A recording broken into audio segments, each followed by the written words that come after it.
Ya, halo, Assalamualaikum warahmatullahi wabarakatuh teman-teman semua.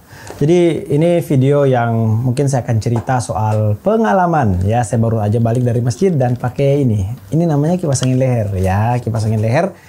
Yang masjid ini yang aku pergi itu adalah masjid yang distribusi anginnya itu nggak bagus ya. Jadi panas, di bagian tengah itu panas dan hanya bagian tertentu yang bisa dapat akses dingin. Akhirnya ya saya putuskan cobalah bawa ini ya. Ya cukup menarik perhatian sih karena belum banyak orang yang mungkin tahu ada ya namanya kipas leher. Mungkin ada juga yang belum tahu ya gitu ya. Dan ya santai aja lah. Pakai adem, jadi lebih fokus, nggak perlu lagi kayak gini-gini gitu ya. Dan ibadah jadi jauh lebih menyenangkan karena kita itu tadi yang saya sampaikan, fokus, bisa dipakai sambil sholat. Ruku pun nggak jadi masalah kan, pas sujud juga nggak jadi kendala gitu. Dan secara build quality kipas angin leher ini bagus sebenarnya teman-teman.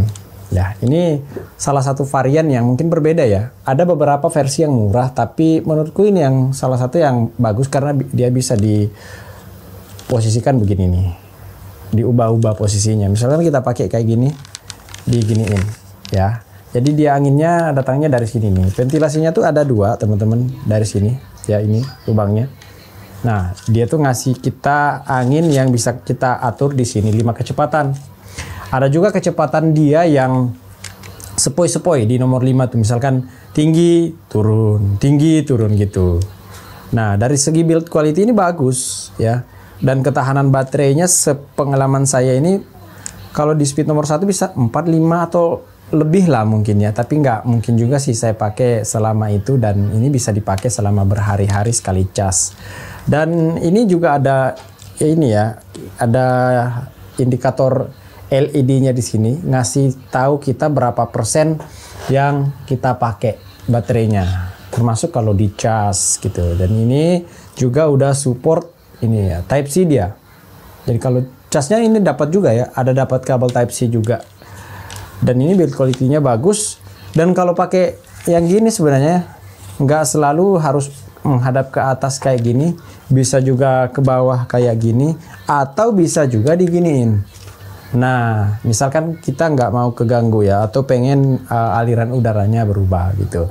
Dan ini menurut saya cocok sih, misalkan bagi yang berhijab gitu ya. Mungkin masuk pasar tinggal dimasukin di hijabnya, ketutup nggak kelihatan kan. Masuk pasar atau masuk di tempat-tempat yang menurutku itu yang panas, yang gerah itu. Ini bisa menjadi salah satu solusi dan saya sudah merasakan bagaimana pemakaiannya yang mudah banget, memudahkan dan fungsional banget sih menurutku ya.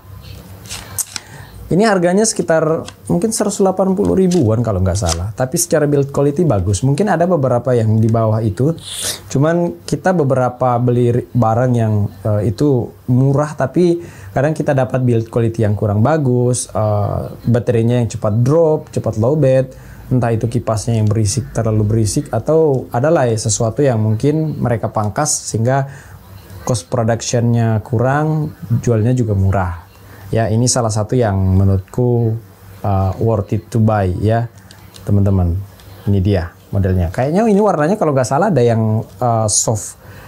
Ada 3 varian warna kalau nggak salah. Ada yang soft pink, ada yang putih, ada yang ini lentur juga.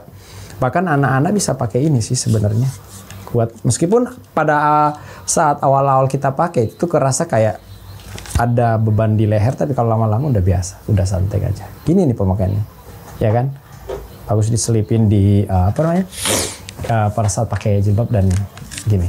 Ya, suaranya kita tes ya, kita tes suaranya. Bentar, ini kalau nyari tombolnya sini, satu, kedengaran nggak? 2, 3, 4. Nah, dia panelnya dari sini kelihatan suaranya juga. 5. Nah, ini yang sepoi-sepoi nih. Nah, dia turun, ya kan? Ada suara angin turun. Dan kemudian dia perlahan naik lagi. Jadi dia kayak hembusan angin. Nah, ini salah satu yang menarik. Bagus ya. Ya, itu dia teman-teman ya, review singkat untuk penggunaan kipas angin mini ini. Dosnya mana ya? Saya nggak tahu. Tapi link pembeliannya saya taruh di kolom deskripsi atau kolom komentar, mungkin teman-teman butuh, silahkan ya. Oke, barakallahu fiik. Sekian untuk device gadget experience dari Budi Kerebani. Assalamualaikum.